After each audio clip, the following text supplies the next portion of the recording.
Welcome r/Nuclearrevenge. Wife cheated, so I tricked her into publicly admitting to having the affair and herpes.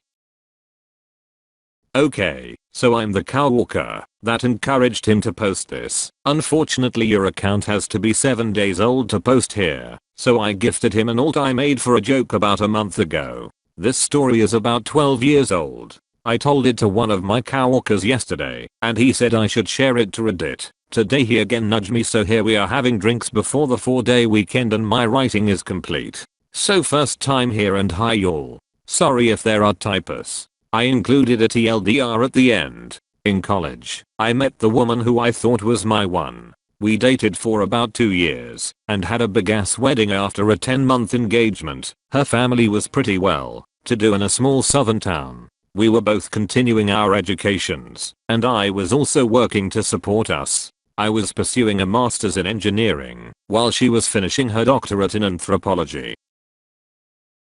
Over the summer an opportunity came up for her to make some extra money going as an aide on a religious studies trip to Jamaica. I didn't hesitate when she asked me about it. I mean, she was going to get to visit Jamaica and get paid for it. I saw no downside other than missing her being at home for 6 weeks. Little did I know at the time, but she had been the professor. He had hung out with us, smoked my weed, and drank my fucking beer. I considered him a friend who arranged the trip for a couple months, and it was a getaway for them to bang all over the island. I, clueless and happy, went about the weeks while she was gone taking extra shifts so I could match what she made in our account and surprise her. What a dipshit, right?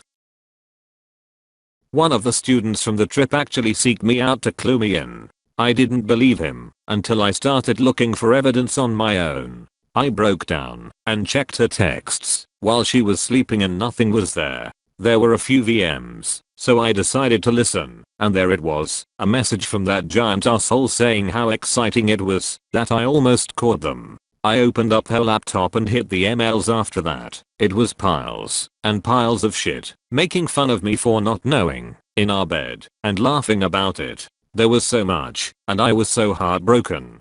Still too hurt to take any action. I was lost. I had no idea what to do, so I sat on it for a couple weeks and acted as normally as I could. I noticed everything now. I felt so stupid for not seeing it before. So many signs. One stuck out in particular.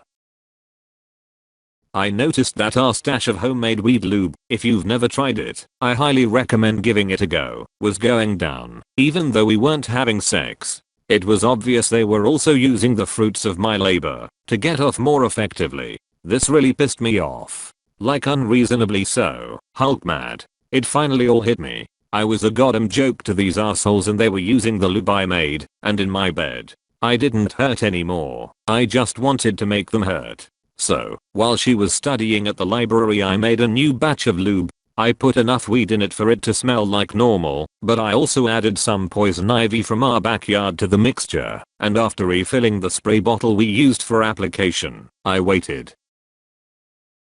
A few days go by, and I'm working extra, so I can be out of the house more, and bam, bait taken. That night after she goes to sleep my plan goes into action. I sneak her phone away and delete my contact while replacing his phone number in his contact as mine. I go to bed but can't sleep because it feels like I'm 5 and tomorrow is Christmas.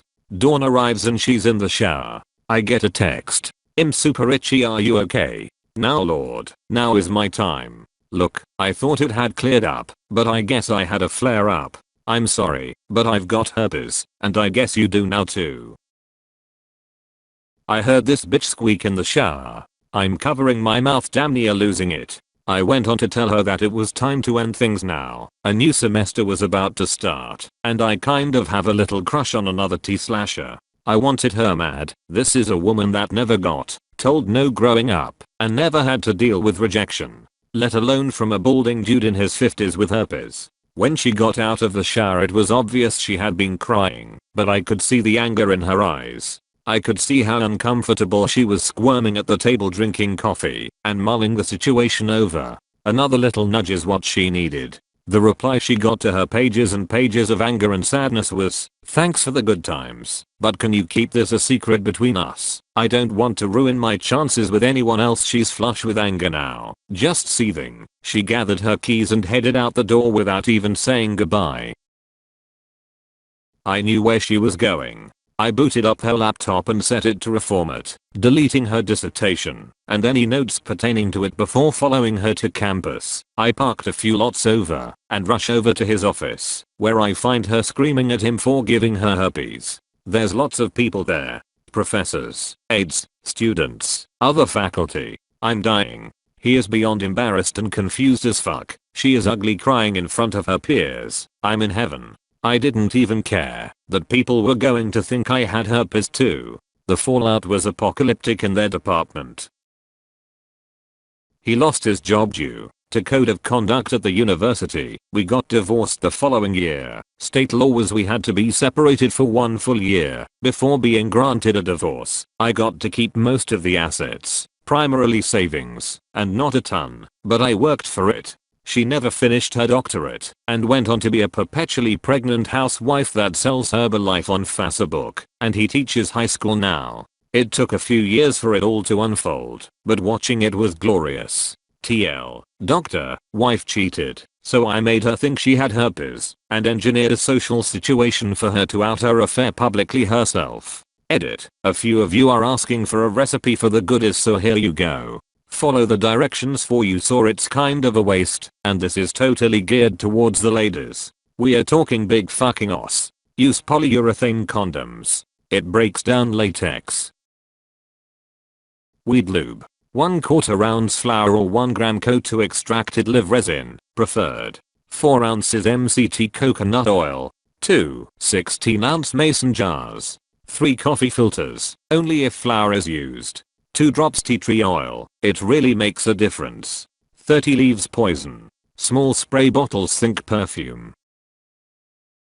Put oils and wax or flour in mason jar A and heat in oven for 80 minutes at 240 degrees, turn oven off, and allow it to cool for about an hour. Strain through coffee filters, if you used flour, into the second mason jar, and then fill the spray bottles. Here's the instructions and description my current amazing wife wrote for a friend wanting to try it. At first you can feel the warmth building up. Everything feels more intense to the touch. The waiting between application and playtime is a wonderful mystery. As time progresses, the butterflies in the pit of your stomach become more active, while feeling self-awareness as the sensations and sensitivity increase. Walking become part of foreplay. The action causes more friction and heat to build up. As your spouse begins touching at your neck and shoulders, the warmth rises up your body, sending chills down your spine. Each touch becomes more euphoric than the last, until foreplay is done. From there, enjoy complete euphoria in your partner's embrace.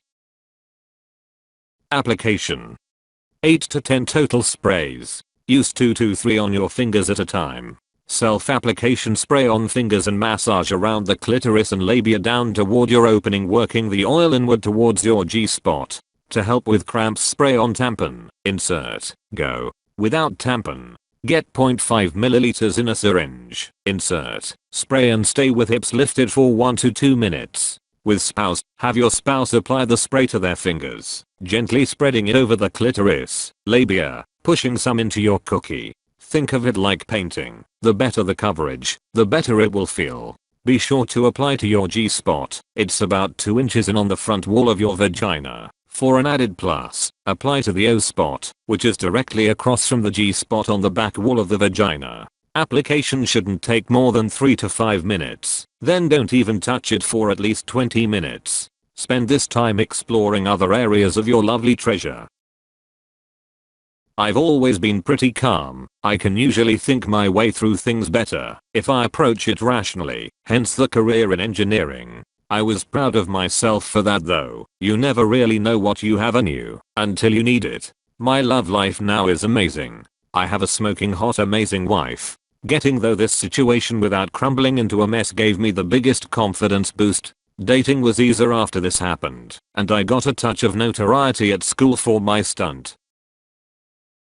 This hurts my feelings so much. Like, I'm glad you got your revenge, but the way they were screwing you over and laughing about it is so damaging in the long term. I hope you don't struggle with trust issues now, but I'm glad you've got an actual good wife. Cheaters are already horrible, but those two deserve even worse than they got. Trust was a little harder after that, but I swallowed the hard pill of knowing that trust is the foundation of a good relationship. I did gain the knowledge that I should be more careful with whom I should give it to. I had lots of fun for the rest of my time at school and had a couple longish term girlfriends. I was way healthier after this than before, but it did take a bit of effort. I'm not even sure nuclear even comes close to describing this level of revenge. Maybe supernova is more accurate. I'm practically in tears reading this. I'm pretty sure I wouldn't be able to demonstrate the requisite self-control to pull this off. Sorry you had to go through that, but seriously, well done.